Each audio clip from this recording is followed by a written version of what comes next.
Budapest vetoed the EU's joint statement on support for Ukraine, effectively blocking the start of negotiations on joining the European Union. Due to the position of Hungary and Slovakia, the EU was unable to approve the 18th package of sanctions against Russia. Well, in its own country, the Hungarian government has launched a real campaign of hatred towards Ukraine. What is behind all this? And what is Viktor Orbán really so afraid of? Let's figure it out.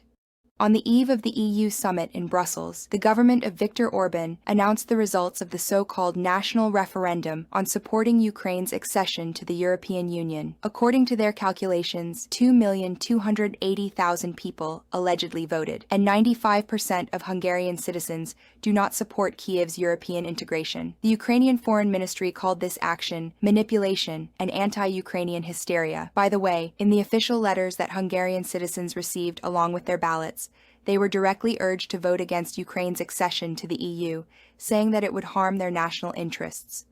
The Hungarian government made every possible effort to secure the outcome it desired. The consultations were accompanied by aggressive incitement of groundless hatred toward everything related to Ukraine. Such an information campaign has been ongoing for many months.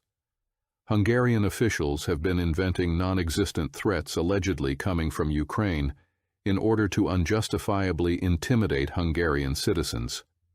We are confident that the overwhelming majority of Hungarian citizens are capable of recognizing this primitive manipulation. From the statement of the Ministry of Foreign Affairs of Ukraine. Earlier, the head of the Hungarian opposition party, TISA, Peter Magyar, said that the so-called Orbán referendum had failed. He said that in reality, 600,000 people took part in the vote. That is, almost 4 times less than the government announced. Magyar emphasized that the authorities did not hold a single open meeting. They only sent out letters and conducted an aggressive and expensive advertising campaign. By the way, Viktor Orbán himself, in violation of all the rules, posted a photo where he votes against Kyiv's European integration. This is the lowest figure in the entire glorious history of national consultations. And this was managed to be achieved only after several months of total mobilization and burning of tens of billions of public money. A complete failure. Peter Magyar, chairman of the Hungarian opposition party TISA, on Facebook. Several months before the start of the referendum, Hungarians began to be shown videos that claimed that if Ukraine joined the EU, the mythical Ukrainian mafia would freely penetrate the country. At that moment, the video showed drug labs or heavily armed people who kidnapped passers-by. Pro-government channels reported on the allegedly dangerous Ukrainian agricultural products, the imminent bankruptcy of farms, and that every Hungarian family would give about half of their income to Kyiv. Here is what the German publication Deutsche Welle writes about this company.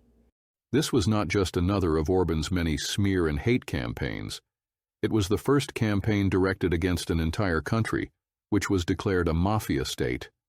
It was also Orbán's first campaign to collectively dehumanize citizens and denigrate them as dangerous, ruthless criminals who would supposedly destroy Hungary through organ, human, drug, and arms trafficking, through genetically modified food, and by robbing Hungarians of jobs, income, pensions, and health care. From a publication by Deutsche Welle. Billboards with portraits of Volodymyr Zelensky and Ursula von der Leyen also appeared on the streets of Hungarian cities. The inscriptions read, "Brussels is playing with fire." The president of Ukraine said that Orbán was making a historical mistake, not realizing that his policy would have much more serious and dangerous consequences for Hungarian-Ukrainian relations. Zelensky also commented on the use of his portrait. Viktor's policy, unfortunately, is against Ukraine and against Europe. He uses it in his domestic policy. He wants to use the war in Ukraine for his own interests in the elections. It is unfair. I cannot smile and hug what is really happening, because reality should not differ from politics. If you are ready for an honest relationship, we will find a framework. But like this, using my face for your own elections? I did not give my consent to this.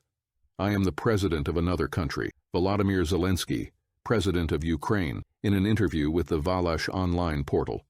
At the EU summit, 26 EU member states, that is, all but Hungary, declared their support for further accession negotiations with Ukraine and agreed to take into account the European Commission's assessment that Ukraine was ready to open the basics cluster. But Viktor Orbán, as usual, was against it. He explained his decision by the results of the so-called referendum, and he said that his country was not yet ready to unblock the process of Ukraine's European integration. The problem is the war. If we would integrate Ukraine into the European Union, we would integrate the war.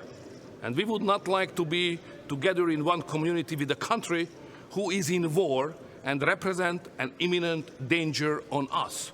Because if a member of the European Union is in war, it means that European Union is war, and we don't like it.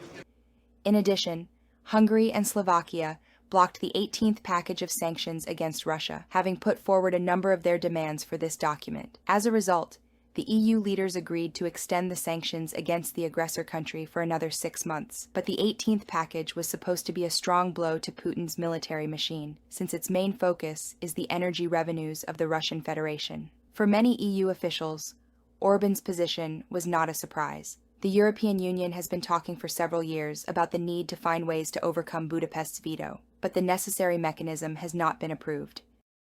We are also accompanying Ukraine on its EU path. Under relentless fire, Ukraine is passing reform after reform. It's impressive. And this is why the Commission defends the opening of the first cluster of negotiation. Ukraine has delivered. Now we must too, because the accession process is based on merit, and Ukraine merits moving forward. Europe's security is interlinked with Ukraine's security. This is why we continue to push for a just and lasting peace, while paving the way for European Union membership. On this, our objective remains firm and unchanged.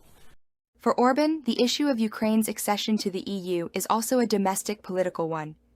Many in the country are tired of him and his government.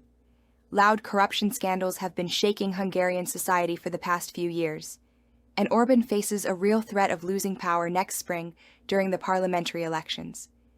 In addition, according to the latest sociological surveys, the Hungarian opposition party TISA not only overtook the ruling Fidesz, but also gained a significant advantage, about 15%. And now Orbán is trying to shift voters' attention from the failures of socio-economic policy to an imaginary external enemy.